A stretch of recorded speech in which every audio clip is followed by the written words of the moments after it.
Captain Lisa Howard stood on the bridge of the Earth Defense Force ship Vanguard. She looked through the main view screen at the vast space around them.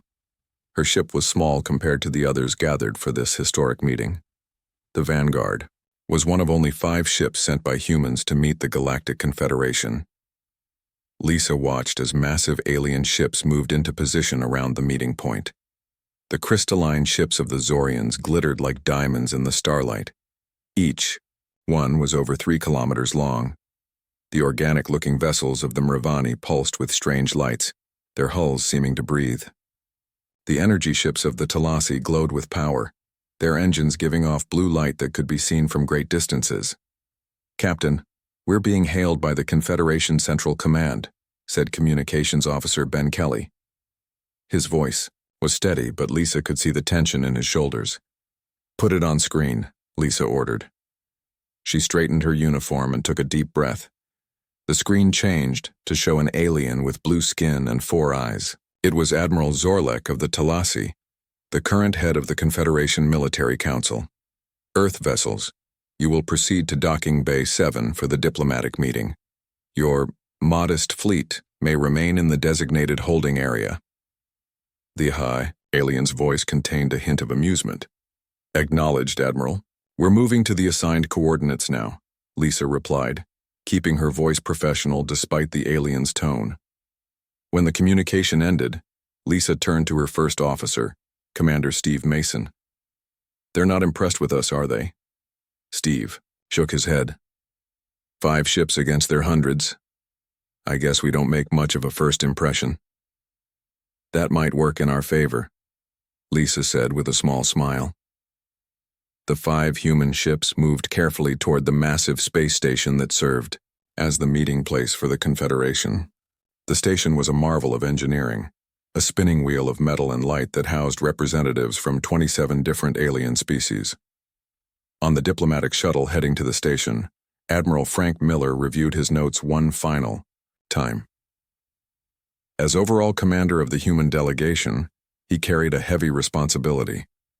This first official meeting between humanity and the galactic community would set the tone for all future relations. Beside him sat Dr. Susan Wright, Earth's chief negotiator. She was studying the profiles of the alien representatives they would meet. "Remember, Admiral, the Talasi value displays of strength above all else. The Zorians respect age and tradition. The Mravani only trust those who show emotion openly," Susan said. Frank nodded. "And all of them think we're newcomers who barely know how to leave our solar system." "Let them think that," Susan replied with a knowing look. The shuttle docked at the station and the human delegation stepped out into a massive hall filled with aliens of all shapes and sizes. Some floated in the air, others moved on many legs, and some seemed to flow across the floor like liquid. A tall, thin alien with gold skin approached them. "I am Trelvon, Station Coordinator. Welcome to Confederation Station Alpha. Please follow me to the council chamber." The humans followed Trelvon through wide corridors. Aliens stopped to stare at them as they passed. Some whispered to each other. Others made gestures that the humans' translator devices identified as signs of amusement or dismissal. The council chamber was a vast room with seats arranged in rising tiers around a central speaking platform. The human delegation was shown to seats at the very edge of the room, far from the central area where the major powers sat. Supreme Commander Vexlar of the Talasi stood to speak first. He was tall and imposing, with a metal exoskeleton that enhanced his natural strength. "We welcome our newest potential members to this gathering," he said, gesturing toward the humans. "Though I must question the wisdom of inviting a species that has barely left its gravity well. Their entire fleet consists of 5 small vessels that any one of our scout ships could easily outmatch." Laughter rippled through the chamber. Many alien representatives made sounds or gestures that their species used to show amusement. Frank Miller remained calm, his face showing no reaction to the insult. Beside him, Susan Wright simply smiled politely. Next to speak was High Admiral Krelvas of the Zorians. His crystalline body caught the light as he moved to the central platform. "The Zorian cluster has observed Earth for some time. While these humans have shown remarkable progress for such a young species, they are still children in galactic terms. Perhaps in a few centuries they might earn a proper place at this table. More laughter filled the room. The human delegation continued to sit quietly, allowing the aliens to underestimate them. When it was finally time for the human representative to speak, Frank Miller walked calmly to the central platform. His simple blue uniform looked plain, next to the elaborate dress of the alien representatives. "On behalf of Earth and all humans, I thank the Confederation for this invitation," Frank said. His voice was strong and clear. "We come in peace and with respect for the ancient civilizations gathered here." "Tell us, Admiral Miller," interrupted Vexlar, "why did your government send such a small fleet to this historic meeting? Do you not understand that in the Confederation, a species is judged first by its strength?" Frank smiled slightly. "We understand that different cultures have different values, Supreme Commander. Humans value efficiency and purpose. We brought exactly what we needed for a peaceful diplomatic mission." "And if it were not peaceful?" asked another alien representative. "Then 5 ships would be sufficient," Frank replied simply. This caused a new wave of laughter, even louder than before. As the diplomatic talks continued over the next few days, the human delegation was largely ignored. The major powers of the Confederation discussed trade routes, defense pacts, and technology exchanges, while the humans watched from their seats at the edge of the room. On the 3rd day, during a break in the formal talks, Captain Lisa Howard was approached by a Talasi officer in a side corridor. "Your ships are quite interesting," the alien said. "So small, yet your energy readings are unusual. Our sensors cannot fully analyze them." "We do our best with what we have," Lisa replied, with a polite smile. "It must be difficult coming from such a primitive world," the Talasi continued. "The Supreme Commander believes your species was admitted to these talks too early. Some of us agree." "Everyone is entitled to their opinion," Lisa said. "Indeed. Just know that in this galaxy, the strong survive and the weak." The alien let the sentence hang unfinished. Lisa looked directly at the Talasi. "On Earth we have a saying. It's not the size of the dog in the fight, but the size of the fight in the dog." The alien's translator struggled with the idiom, but the meaning was clear enough. The Talasi made a dismissive gesture and walked away. Back on the Vanguard, Lisa met with the other human ship captains via secure channel. Captain Nicole Baker of the Peregrine, Captain William Grant of the Defender, Captain Greg Dixon of the Horizon, and Captain Diane Kelly of the Intrepid. "They're still laughing at us," Greg said, his face serious on the screen. "Good," Lisa replied. "Admiral Miller's strategy is working perfectly. The less they think of us now, the more surprised they'll be if there's trouble." "And there will be trouble," Nicole added. "Our intelligence picked up unusual communication patterns from ships at the edge of the system. Something's happening." Lisa nodded. "We'll continue as planned. Keep all advanced systems in standby mode. As far as the Confederation knows, we're just 5 small, unimpressive ships from a backwater planet. Hidden in plain sight," William said with a small smile. "Exactly," Lisa replied. "They laugh at our tiny fleet now, but they don't understand one important thing about humans."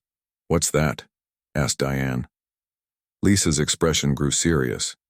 "We've spent our entire history learning how to defeat larger, stronger opponents. 3 weeks passed since the first meeting between humans and the Galactic Confederation. The diplomatic talks had settled into a routine. Every day, representatives from the 27 alien species gathered in the Grand Council chamber. They discussed trade agreements, border disputes, and cultural exchanges.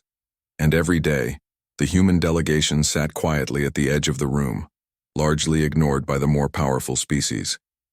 Lieutenant Jack Peterson monitored the sensor array aboard the EDF Vanguard. His job was to watch for any unusual activity around the massive space station. Most days were quiet. Today was different. "Captain?" Jack called out, his eyes fixed on the screen in front of him. "I'm picking up strange energy readings at the edge of the system." Captain Lisa Howard moved quickly to his station. "Show me." Jack pointed to several blinking dots on his display. "These readings appeared 5 minutes ago. They don't match any known Confederation ship signatures." Lisa frowned. Could it be a sensor malfunction?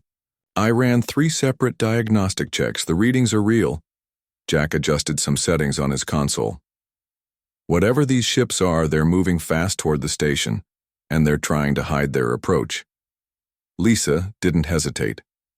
Alert, the other Earthships. Then send a message to Admiral Miller on the station. Code Yellow. On the diplomatic station, Admiral Frank Miller received the alert during a minor trade discussion. He glanced at his datapad, then caught the eye of Dr. Susan Wright across the room. With a subtle nod, he signaled her to be ready. Frank approached. Trelvon, the station coordinator. Excuse me, but our ships have detected unidentified vessels approaching the station at high speed. The gold-skinned alien looked annoyed at the interruption. Your sensors must be malfunctioning. Our defense grid would have detected any approach. I respectfully suggest checking your long-range scanners, Frank insisted. Trelvon made a gesture that humans had learned meant irritation, but he spoke quietly into his communication device. A moment later, his 4 eyes widened. How did your ships detect this before our sensors? He asked. Frank didn't answer the question. Who are they? Trelvon's voice dropped to a whisper. Drazak Empire ships, at least 30 of them, heavily armed. The Drazak were not part of the Confederation. They were a warrior species known for their aggression and territorial expansion. Their sudden appearance could only mean trouble. You should alert the Confederation Security Council, Frank suggested. Trelvon hurried away. Within minutes, the calm atmosphere of the diplomatic meeting shattered. Alarms blared throughout the station. Emergency announcements in multiple languages instructed all representatives to return to their quarters. Frank gathered the human diplomats. Dr. Wright, you and your team need to get to the evacuation point. Our shuttle will meet you there. Susan nodded. What about you? I need to speak with the Security Council first. The Drazak aren't here by accident. In the Council's emergency chamber, representatives from the major powers argued loudly. Supreme Commander Vexillar of the Talasi tried to establish order. Our ships are moving to defensive positions, he announced. The Drazak will not dare attack once they see our combined fleet. High Admiral Krelvos of the Zorians disagreed. The Drazak would not come here without a plan. They must know they are outnumbered. Frank Miller stepped forward. May I offer a suggestion? Several alien representatives made dismissive gestures. Vexillar looked down at the human admiral. This is not the time for input from junior members. Before Frank could respond, a massive explosion shook the station. The lights flickered, then dimmed to emergency levels. A panicked voice came over the station's communication system. Multiple Drazak warships have decloaked near the station. They're attacking the docked vessels. The council chamber erupted, in chaos. Representatives rushed to contact their ships. The massive view screens showed Confederation vessels scrambling to respond to the surprise attack. Back on the Vanguard, Lisa Howard issued rapid commands. All systems to combat readiness, reactor to full capacity but maintain emission dampening. Her crew moved with practiced efficiency. Unlike the chaotic response of the Confederation ships, the 5 human vessels shifted into perfect formation. Captain, Jack Peterson called out. Dr. Wright's diplomatic shuttle is leaving the station, but 2 Drazak destroyers are moving to intercept them. Lisa's expression hardened. They're targeting the diplomats. Clever strategy. Target the lead Drazak ship. Prepare for microjump. Commander Steve Mason looked concerned. Captain, if we reveal our jump capability now, we have no choice. Lisa cut him off. Those are our people on that shuttle. The Vanguard's engines glowed briefly, then the ship disappeared from its position. A split second later, it reappeared directly between the diplomatic shuttle and the approaching Drazak destroyers. The other 4 human ships moved quickly to support the Vanguard. Together they formed a protective screen around the diplomatic shuttle. From the station, aliens watched in disbelief. The tiny human ships had positioned themselves against warships many times their size. Those fools will be vaporized, muttered Krelvos, the Zorian High Admiral, as he watched on the council chamber view screen. Vexillar nodded in agreement. Brave but futile. Their ships are too small to withstand Drazak weapons. The first Drazak destroyer fired a massive energy beam at the Vanguard. Everyone watching expected the small human ship to explode. Instead, something extraordinary happened. The energy beam struck what appeared to be empty space in front of the Vanguard. The beam scattered into thousands of smaller streams of energy that harmlessly dispersed around the ship. "What just happened?" demanded Vexlar. A Talasi science officer checked the readings. "The human ship appears to have some kind of shield technology, but our sensors cannot identify its nature." On the bridge of the Vanguard, Lisa Howard remained calm. "Shield status?" "Quantum displacement field holding at 98%, reported Lieutenant Adam Ross at the defense station. "They hit us with everything they had, and it barely registered." "Return fire," Lisa ordered. "Conventional weapons only. Let's not show all our cards at once." The Vanguard fired what appeared to be standard energy weapons. The blasts struck the Drazak destroyer's shields with surprising force, causing them to flicker. The other human ships joined the attack, each firing, precisely at different points on the Drazak vessels. Their coordinated assault confused the enemy ships, which had expected easy targets. On board the EDF Defender, Captain William Grant spoke to his weapons specialist, Commander Alan Garcia. "The Drazak are adjusting their shield frequencies. They think we're using standard energy weapons," Alan smiled. "Should we show them their mistake?" "Not yet," William replied. "Standard protocols first. Admiral Miller's orders." The battle intensified as more Drazak ships moved toward the station. The Confederation vessels were finally organizing their defense, but their coordination was poor. Each species fought according to its own battle doctrine, with little communication between them. In contrast, the 5 human ships moved as one, protecting both the diplomatic shuttle and each other with precision that seemed impossible for such a small fleet. From the council chamber, Frank Miller watched the battle with a calm expression. Beside him, the alien representative stared in confusion at the tactical displays.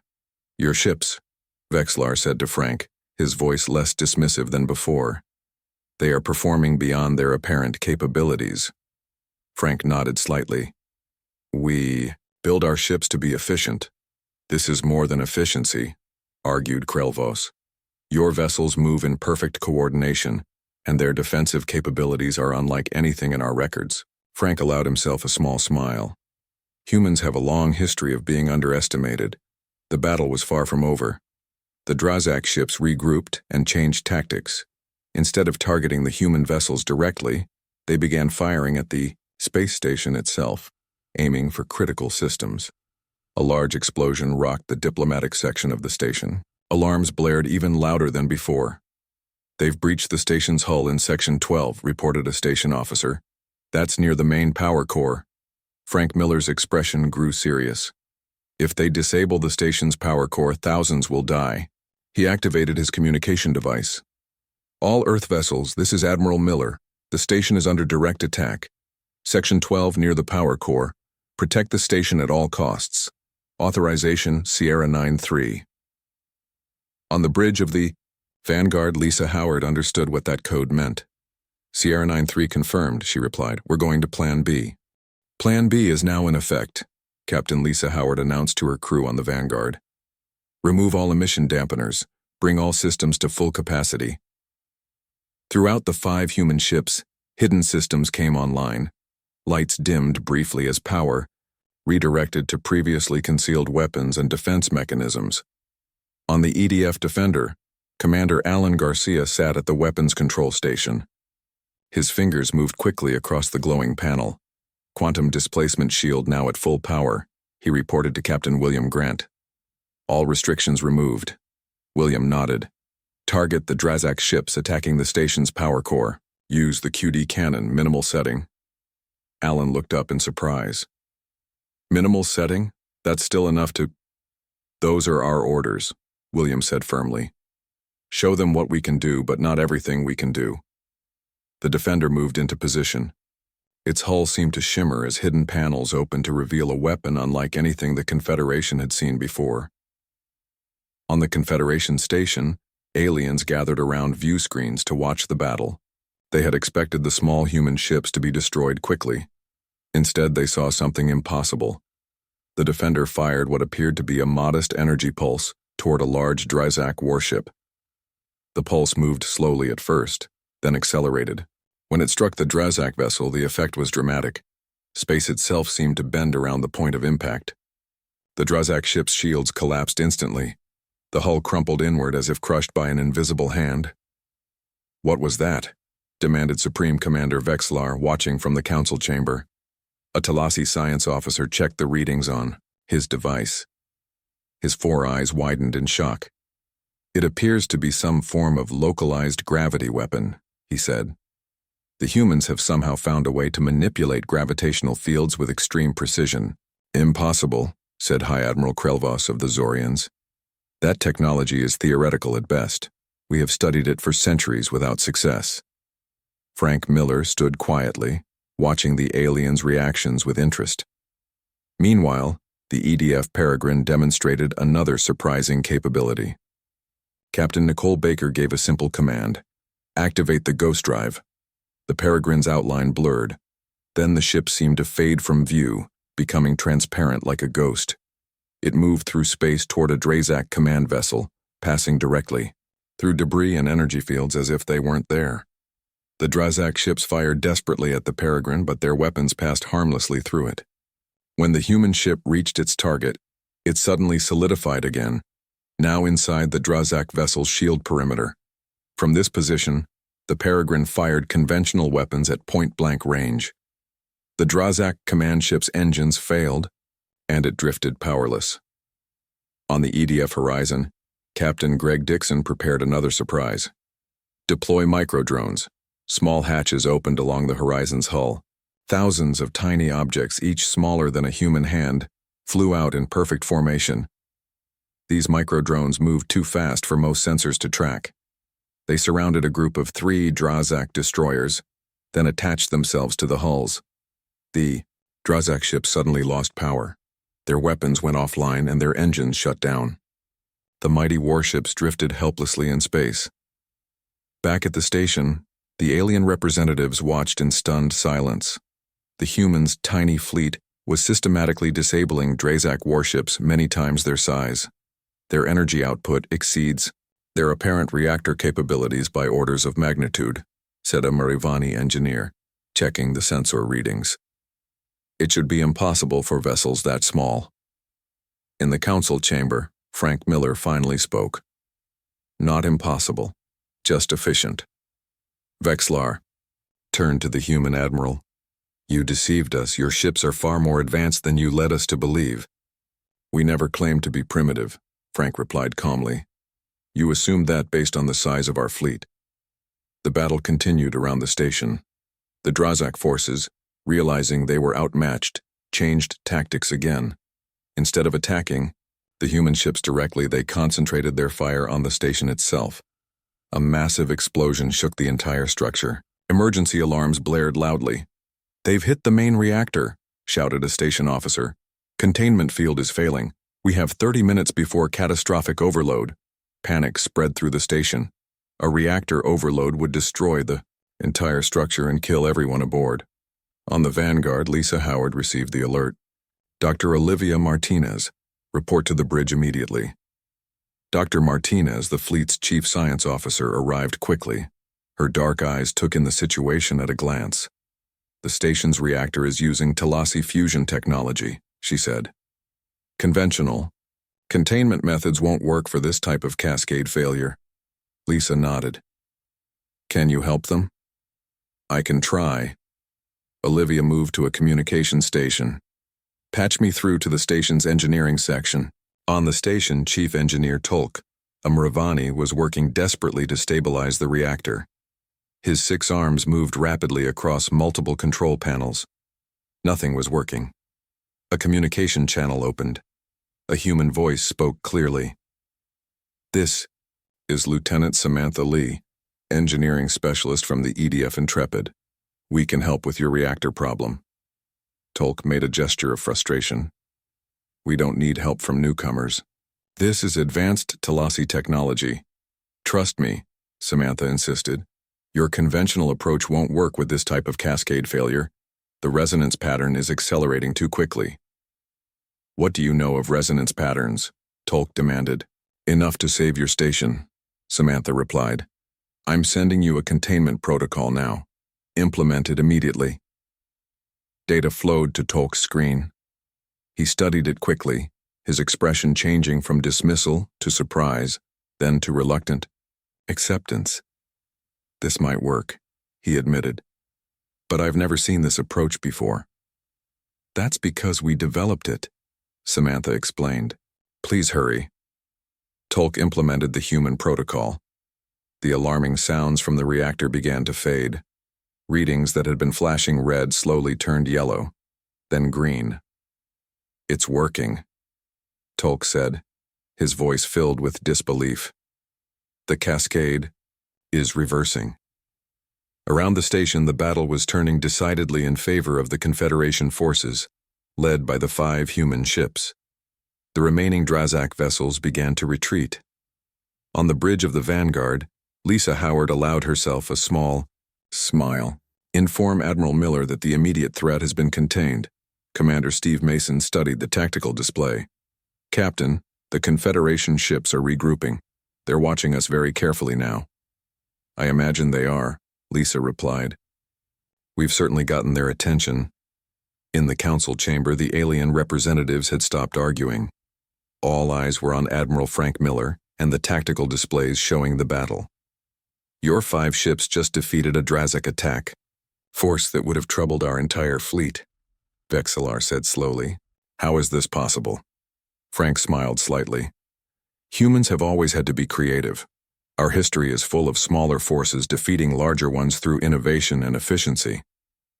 And you hid these capabilities from us, accused Krelvos. We showed what was appropriate for a peaceful diplomatic mission, Frank corrected. When circumstances changed, so did our response. A communication alert sounded. Dr. Susan Wright appeared on screen, safe aboard one of the human ships. Admiral, the diplomatic team is secure, she reported. The Drazak forces are in full retreat. Thank you, Doctor, Frank replied. Please, join us in the council chamber as soon as possible. I believe the nature of our discussions with the Confederation is about to change significantly. As the alien representatives whispered among themselves, Frank stood quietly. The humans' strategy had worked perfectly. Their seemingly insignificant fleet had revealed just enough of its true capabilities to earn respect without showing everything they could do. In space around the station, the 5 Earth ships resumed their formation. To outside observers, they, once again, looked small and unimpressive. But no one in the Galactic Confederation would make the mistake of laughing at them again. The battle was not over. Though many Drazak ships had retreated, a core group of their most powerful warships continued fighting. Their attacks became more desperate and dangerous as they realized they were losing. Commander Paul Bennett coordinated the 5 human ships from his tactical station on the EDF Vanguard. His hands moved quickly over the control panel as he adjusted their formation.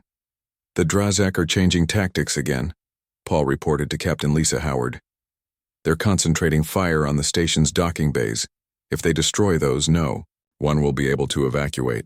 Lisa nodded. They're trying to take hostages now. Typical Drazak strategy when they're losing. She opened a channel to the other human ships. All captains implement battle network protocol. Full integration. On each of the 5 human vessels, crew members connected their ship's systems to a shared network. Instead of fighting as individual vessels, they would now function as parts of a single unified fighting force.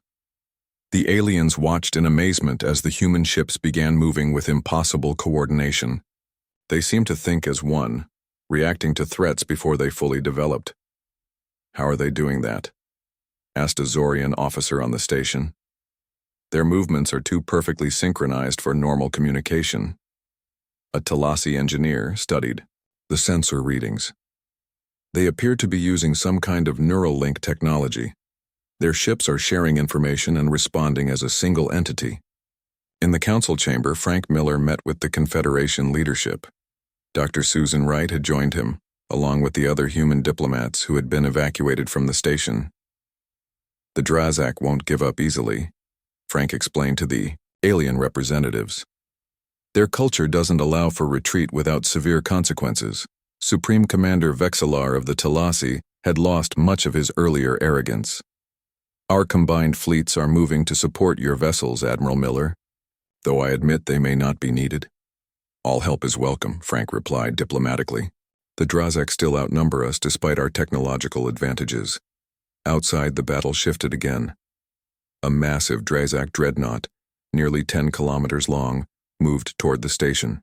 Its size dwarfed even the largest Confederation ships. That's their flagship, the Deathbringer, said Krelvos of the Zorians. It has never been defeated in battle. The enormous Drazak vessel fired a powerful beam weapon at the station. The energy blast was strong enough to penetrate the station's shields, damaging several levels. On the Vanguard, Lisa made a quick decision. Target the Deathbringer. All ships, implement Maneuver Omega. The 5 human ships moved into a star formation. Energy began to flow visibly between them, connecting them with streams of blue-white light. What are they doing now? Vexlar asked, watching from the council chamber viewport. No one had an answer. The Confederation had never seen anything like this before. The human ships began to rotate faster and faster, their energy connections growing brighter. Then, as one, they released a massive energy pulse toward the Drazak flagship. The pulse struck the Deathbringer with tremendous force. Its powerful shields flickered and failed. Parts of its hull began to break apart. On the Defender, Commander Alan Garcia monitored the weapon systems. QD cannon effect at 70%, Captain. The Drazak flagship is severely damaged but still operational. Captain William Grant nodded. Prepare for a second strike if needed. But before the human ships could attack again, something unexpected happened. The remaining Drazak vessels moved to protect their flagship. They positioned themselves between the Deathbringer and the human fleet. They're sacrificing themselves, Lisa observed. That's unusual for the Drazak.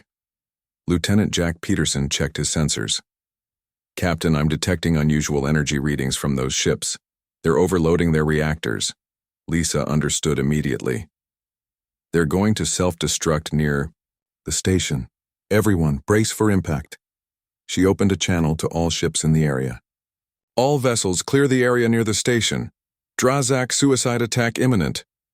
Most of the Confederation ships moved away quickly, but they were too far from the station to help, and the Drazak ships were too close for a conventional defense. On T, the intrepid Captain Diane Kelly made a quick calculation. We won't be able to stop all of them with conventional weapons. She turned to her first officer. Activate the phase shield. Extended range. Captain, the phase shield hasn't been tested at that range, her officer warned. No choice, Diane Kreis replied firmly. Do it now. The Intrepid moved between the station and the approaching Drazak ships. A soft white glow spread from the human vessel, expanding outward to form a dome of energy that encompassed the entire station. Moments later, the Drazak ships exploded. The combined force of their reactors created a massive shockwave that rushed toward the station. The aliens watched in horror, certain that nothing could stop such a powerful blast. But when the shockwave hit the white energy dome, something remarkable happened. Instead of passing through, the destructive energy was absorbed into the dome itself. The white glow turned bright blue, then purple, as it processed the enormous energy input. It's absorbing the explosion, whispered a Talasi scientist in awe, converting the energy rather than blocking it. When the last of the shockwave had been absorbed, the energy dome contracted back to the Intrepid. The ship glowed brightly for several seconds, then returned to normal. In the council chamber, the alien representatives stood in stunned silence. The Confederation's most advanced ships couldn't have protected the station from that attack. Your vessel just absorbed enough energy to power a small planet, Vexlar said to Frank Miller. How is that possible? Phase shield technology, Frank explained simply. It converts energy rather than trying to block it. But such technology is theoretical. argued a Miravani scientist. The power requirements alone would be impossible for a ship that size. Frank smiled slightly. Not impossible. Just different from your approach. The battle was finally ending. The damaged Drazak flagship limped away, followed by the few surviving enemy vessels. The immediate danger had passed. Throughout the Confederation fleet, ships began standing down from combat status. Damage reports flowed in from all sectors. Many alien vessels had been destroyed or badly damaged. In contrast, the 5 human ships appeared almost untouched. They resumed their position near the station, once again looking small and unimpressive to casual observers. On the Vanguard, Lisa, Howard received a message from Admiral Miller. Well done, Captain. The Confederation leadership is requesting a full briefing on our technology and tactics. How much should we share? Lisa asked. Enough to build trust, not enough to compromise security, Frank replied. The standard protocol for first contact scenarios. Lisa smiled. They're not laughing anymore, are they? No, Frank agreed. But respect born of fear isn't our goal. We need to show them that humans can be valuable allies, not just powerful ones. As repair teams worked throughout the station, the 5 human ships maintained their vigilant watch. The Confederation fleet moved around them cautiously, keeping a respectful distance. Major Ryan Cooper, tactical officer on the horizon, summed it up best. Funny how quickly attitudes change when they see what we can really do. Captain Greg Dixon nodded. That's why we held back during the diplomatic meetings. First impressions matter, but second impressions can be more powerful. The 5 small ships had proven something important today. In the vastness of space, appearances could be deceiving, and humans had perfected the art of being underestimated. 3 days after the battle, the Confederation station had been mostly repaired. The damaged sections were sealed off, and the main power systems were stable again. Throughout the station, aliens from many different species worked together with a new sense of unity. Nothing brought people together like a shared enemy. Admiral Frank Miller stood at the center of the council chamber. The room was packed with representatives from all 27 species of the Galactic Confederation. Unlike the first meeting, when the humans had been seated at the far edge of the room, Frank now stood at the place of honor. On behalf of Earth and all humans, I thank the Confederation for standing with us against the Drazak attack, Frank began. Working together, we were able to defend this station and protect the diplomatic mission. Supreme Commander Vexler of the Talasi stepped forward. The tall alien no longer looked down at Frank with disdain. There was respect in his 4 eyes now. It is we who should thank you, Admiral Miller, Vexler said. Without your ships, this station would have been destroyed. Many lives were saved by human technology and courage. Murmurs of agreement spread through the chamber. Many of the aliens made gestures of respect toward the human delegation. High Admiral Krelvos of the Zorians spoke next. We have all learned an important lesson. Size does not always equal strength. Numbers do not always bring victory. Frank nodded. That is a lesson humans learned long ago. Our history is filled with smaller forces defeating larger ones through innovation, strategy, and efficiency. Tell us, Admiral, asked a Miravani representative. Why did Earth send only 5 ships to this historic meeting? Was it to hide your true capabilities from us? Frank smiled slightly. Not to hide them exactly.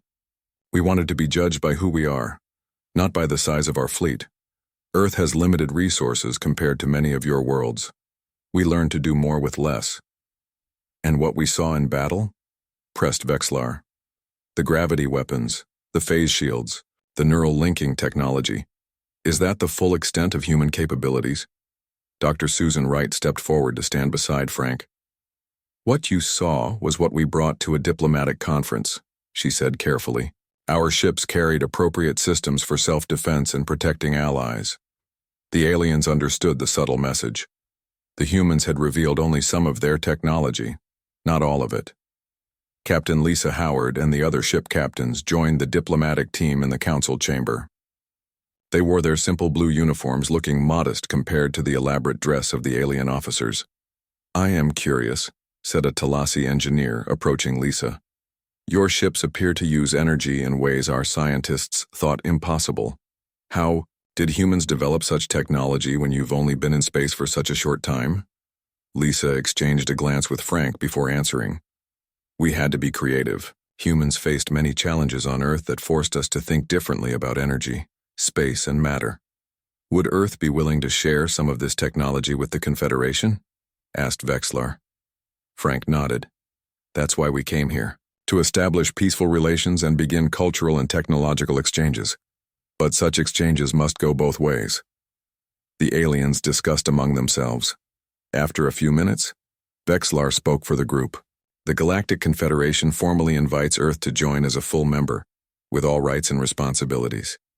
Your proven capabilities have earned you a place at the center table, not the edge.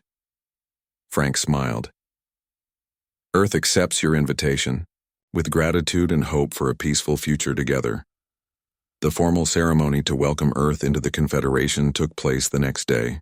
The massive council chamber was decorated with symbols from all member species, including the blue and green Earth flag. After the ceremony, a reception was held in one of the station's large gathering halls. Aliens and humans mingled, sharing food, drink, and stories.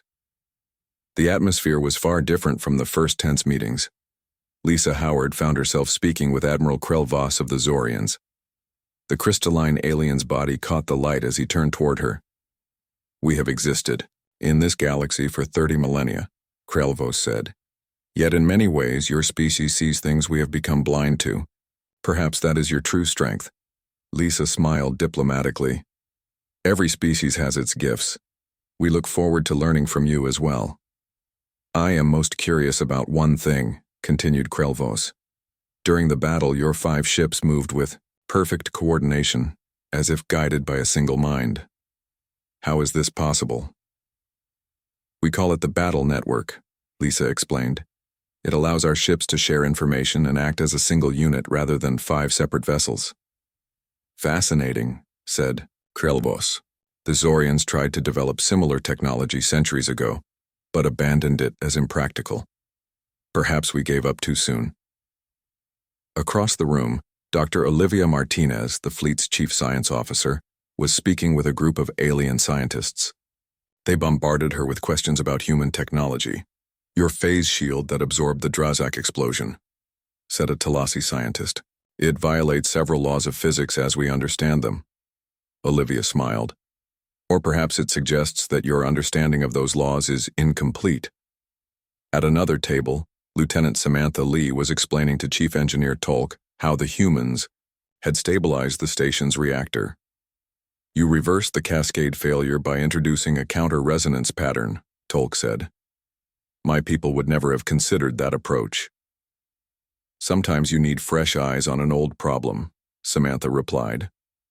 Throughout the reception, Frank Miller observed these interactions with satisfaction. The humans were being accepted as equals now, not dismissed as newcomers. Their strategy had worked perfectly. Lieutenant Eric Davidson approached Frank quietly. The young officer had designed the initial, humble beginning strategy that had guided their first contact approach. It worked even better than we expected, sir, Eric said softly. Frank nodded. Sometimes appearing harmless is the best way to demonstrate strength. The Confederation now respects us without fearing us too much. And the Drazak? Eric asked. They'll be back eventually, Frank replied. But next time we'll have allies. The reception continued. Captain Lisa Howard stepped away for a moment. She moved to a viewport where she could see the 5 human ships floating in space near the station. From this distance, they still looked small compared to the massive alien vessels around them.